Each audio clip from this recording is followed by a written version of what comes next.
ഇപ്പോൾ ഈ അടുത്ത് പേഴ്സണൽ ലോൺസിനെ പറ്റിയിട്ടുള്ളൊരു റിപ്പോർട്ട് ഞാൻ ശ്രദ്ധിച്ചിരുന്നു. പേഴ്സണൽ ലോൺ എന്ന് പറയുമ്പോൾ എല്ലാവർക്കും അറിയാം, സാധാരണ ലോണിനെ അപേക്ഷിച്ചിട്ട് ഇതിന് ഒരു പലിശ അല്ലെങ്കിൽ ഇൻട്രസ്റ്റ് എന്ന് പറയുന്നത്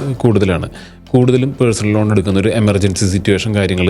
വരുമ്പോൾ ഒരു കല്യാണ ആവശ്യങ്ങളോ അല്ലെങ്കിൽ എഡ്യൂക്കേഷൻ ആവശ്യങ്ങളോ അല്ലെങ്കിൽ ഒരു ഹോസ്പിറ്റലൈസേഷൻ അങ്ങനെ ആവശ്യങ്ങൾ എന്തെങ്കിലുമൊക്കെ വരുന്ന ഒരു ടൈമിലാണ് കൂടുതലും ഒരു പേഴ്സണൽ ലോൺ ആൾക്കാർ ഓപ്റ്റ് ചെയ്തിരുന്നത്. ഇപ്പോൾ കഴിഞ്ഞ വർഷത്തെ 2025 ആദ്യത്തെ ഒരു 6 മാസത്തെ ഒരു ഡാറ്റ വെച്ച് നോക്കിയപ്പോൾ പേഴ്സണൽ ലോൺ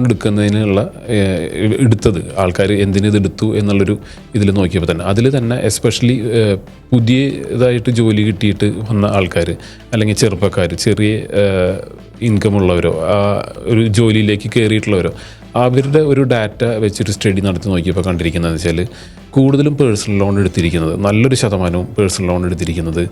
അവർ ഒരു വിദേശത്ത് ഒരു ട്രിപ്പ് പോകുന്നതിനോ ഇവിടെ ഇന്ത്യയിൽ തന്നെ ഒരു ടൂറ് നടത്തുന്നതിനോ അല്ലെങ്കിൽ ഒരു ഇലക്ട്രോണിക് ഗാഡ്ജറ്റ്സ് എന്തെങ്കിലും മേടിക്കുന്നതിനോ ഈ ഒരു ആവശ്യകതകളിലേക്കാണ് കൂടുതലും പേഴ്സണൽ ലോൺ ഇപ്പോൾ എടുക്കുന്നതായിട്ട് കാണുന്നത്. അപ്പോൾ നമ്മൾ മനസ്സിലാക്കേണ്ടതെന്ന് വെച്ച് കഴിഞ്ഞിട്ടുണ്ടെങ്കിൽ ഒരു